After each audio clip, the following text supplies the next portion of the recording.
So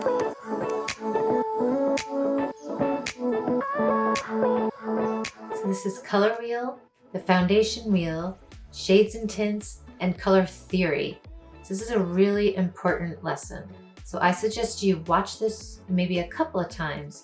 Maybe you want to watch this, do the assignments, and maybe go back and watch it again. Because I feel like you really need to understand it. Maybe at the end of when you're completed with all the lessons, go back and watch it again. This is what makes the art and makeup artist. So this is going to help you become a better artist. This is also going to help you with any makeup that you use, any kit that you use, any company that you work with. You're just going to know color inside and out. So this way you don't have to have every single color. A lot of you maybe have made color wheels before. Maybe you think you know all there is to know about color wheel. I just think there's always room to learn more. If you did one before, do this one too.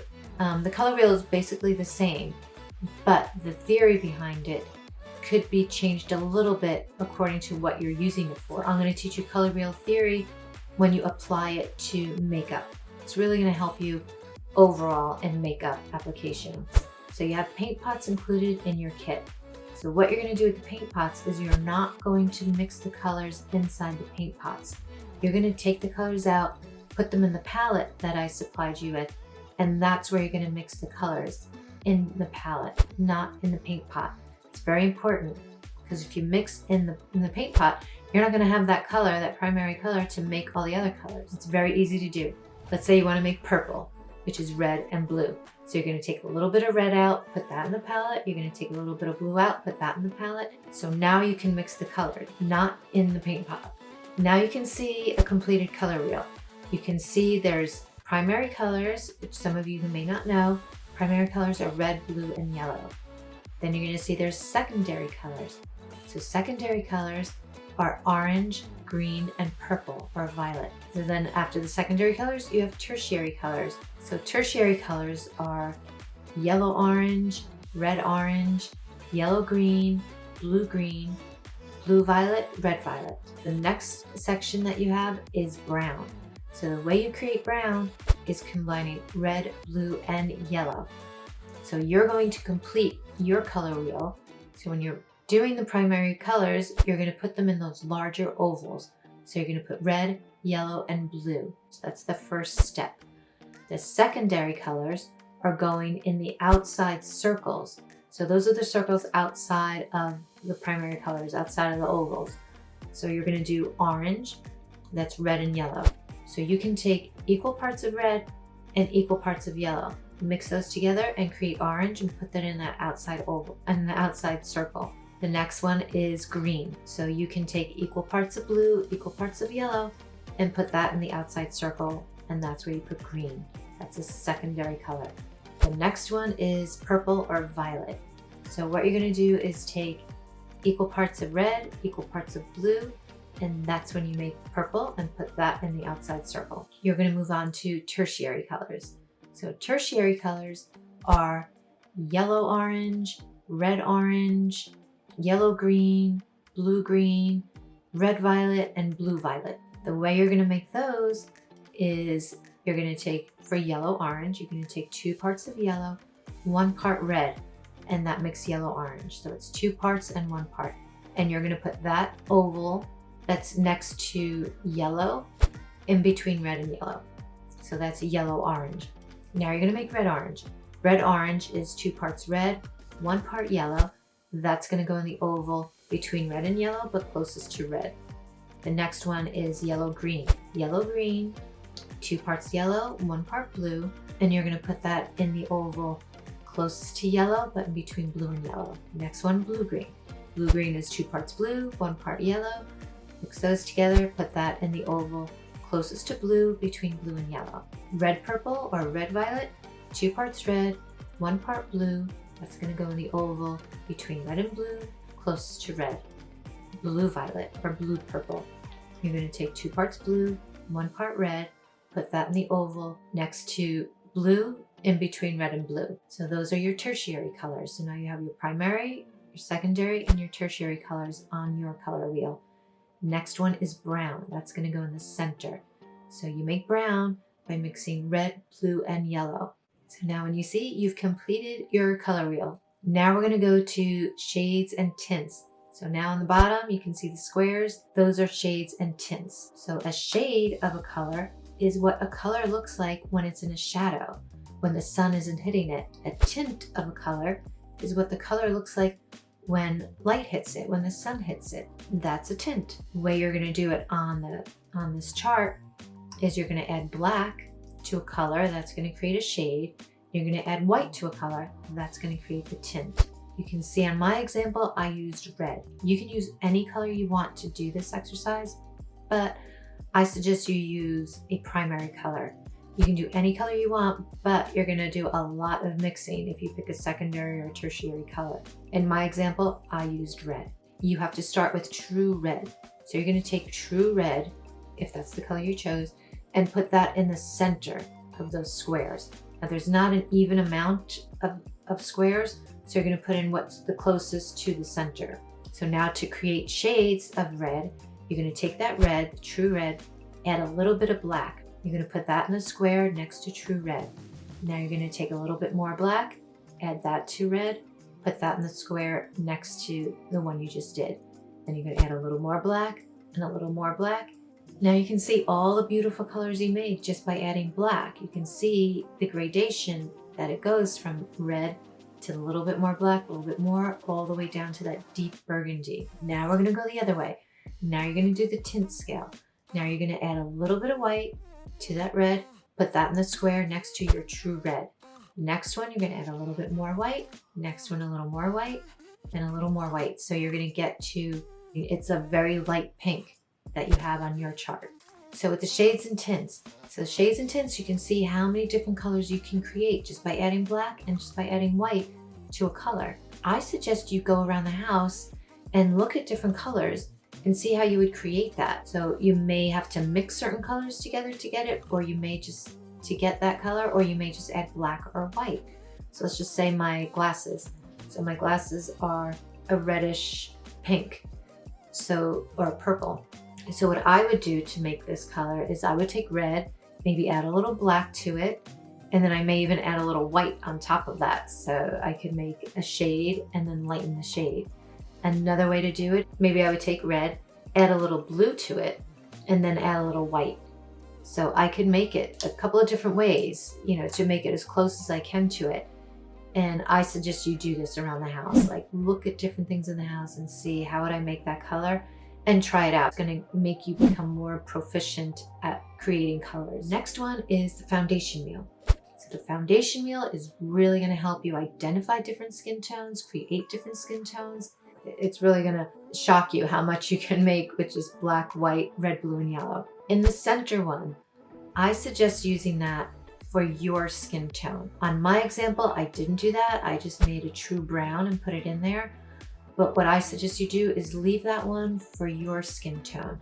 So the way you're gonna know if it's your skin tone is either you're gonna dab it on your face or you can dab it on your hand. So whenever it gets to be the closest to your skin tone, put that in the center of your foundation wheel. So how you're gonna do this is you're gonna take red, blue, and yellow in one of the wells in the palette that you have. I suggest maybe doing two. I suggest making two different browns and then going from there, because you want to make a bunch of different skin tones. So you're going to add white to the brown that you made, maybe add more yellow to the brown that you made. The other one, you can do the darker colors. You can add more red, blue, and black to it. You're not going to use a lot of black to create these skin tones. You're going to be surprised how different skin tones you can make just adding the red and the blue, not so much black. It's gonna take a while for you to do this exercise to create lots of different colors, but don't give up and don't just try and do it really quick, because I want you to learn. I want you to see how you can really create any skin tone by mixing red, blue, and yellow and black and white. I'm really excited for you to do it because it's really gonna help you, and it's really gonna help you become a true artist, because that's what you are. You are not a makeup applicator. A makeup applicator just applies makeup just without any thought involved. They may think about it a little bit, but they don't really know why they're choosing a certain color. Don't just wing it all the time. This is gonna help you so much when you're choosing colors and just becoming a better artist. And now you can also educate your clients on all the information that you know and this is gonna help them look at you as an expert. So now we're gonna go over color theory. So this is color wheel theory for use in makeup application. So to begin with, I like to create like almost a mathematical equation. It's not really doing math. There's no math involved, but I like to break down the color brown. So brown is created doing blue, yellow, and red, like you just did during the foundation wheel. So blue, yellow, and red, B equals blue, Y equals yellow, R equals red. Making brown, you're gonna bring everything back to brown, and that's gonna be the neutralizing color. So let's say you have dark circles. Now those dark circles are not black.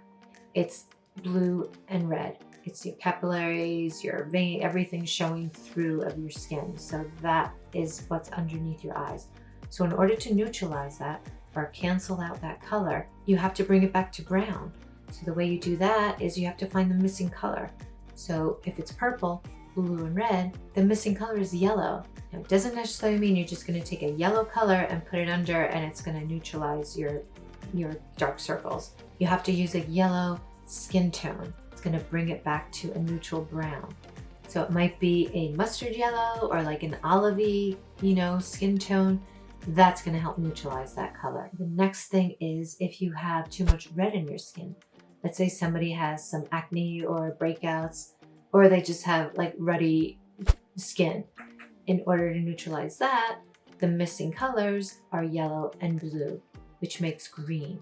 Now it doesn't necessarily mean you're gonna use a pastel green, which is the color that's found in a lot of those correcting color wheels. They're a little off. They put so much white in those colors because they want it to look pretty, so people think, oh yeah, I'm gonna use this green and put it on my face and neutralize all the red.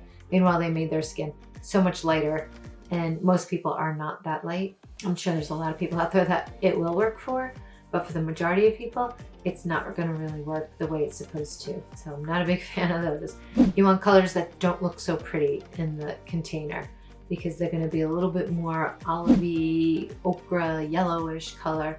That's gonna help neutralize. Another way you can use the color wheel theory is to complement colors. So the way you complement colors, you're actually gonna do the same thing. So if you wanna bring out the yellow and green eyes, the colors that are missing are red and blue. It's purple. So a lot of people know already that purple will make green eyes look greener, but they don't know why. So now you know why. The purple will bring out the yellow in green eyes and make them look even lighter and more like cat eyes. So it's a really great technique and a really good thing to tell your client because they might be using purple and have no idea why it works. Now you can tell them. So you can be the one who finally answers the question of why it works. So it works with all different eye colors. So let's say you want to bring out blue. You want to make blue eyes just pop. So what are the missing colors in the color wheel are red and yellow. That's orange. It's not saying that you're going to use orange eyeshadow. You can, but using colors that have more orange in it, like an orangey brown, maybe a copper color or an ambery red. So those colors will make blue eyes just really stand out, and it really works. There's so many people that when they come and they sit down with blue eyes, I'm like, oh yeah, I gotta use this color. I'll use like a coppery color or a reddish brown, and it makes their eyes pop. A lot of them are just like, oh my God, my eyes look so blue. And then I tell them why. So now they can tell their friends, because now when they go out and they see them, they're like, oh my God, your makeup looks great. Your eyes are just so blue. They're piercing blue. That friend will tell them, oh yeah, well, my makeup artist told me that the red and the yellow in colors is gonna make my blue eyes pop. So now I'm changing all my makeup colors. I'm gonna change it and use these colors because I want my eyes to look this great all the time. So they'll tell their friends, and then their friends are gonna wanna come to you because they're gonna wanna know, what color can I use to make my eyes look more brighter or just more, exotic looking. So brown eyes, all the colors, red, blue, and yellow, but you can really pinpoint what color you want to make pop. So let's say, a lot of times people have like a little inner circle inside their brown eyes. So they may have more gold. So again, if you want the gold to pop out, you're gonna use purple, and that's gonna make their eyes look a little lighter. And a lot of people want that when they have brown eyes. They always want their eyes to look lighter. Not many brown eyed people want their eyes to look darker. Not that many. Sure, there's some. But now let's say someone has like a reddish, orangey look in their eyes. Maybe their brown eyes are a little lighter and they want to make them look even lighter. the color that's missing is blue. So blue used on the eyes, and I'm not saying just a pastel blue. Like if you can utilize blue and put that into your makeup design, maybe a blue eyeliner, adding a little bit of blue to black will make it a navy color, and that will make the eyes pop. Maybe when you do a smoky eye, you can add a little bit of blue, and it's just gonna make brown eyes just pop, just look really amazing. I hope you refer back to this. Maybe after you finish the whole course, you can come back to this and just listen to it again, because I really think just understanding it and just becoming really proficient at it is just gonna help you in the long run just become a better artist. And just remember, you're a makeup artist, not a makeup applicator. Separate yourself from just makeup applicators by educating your clients and knowing a little bit more of the reasons why you're going to use certain colors, how to make certain colors when you're doing makeup.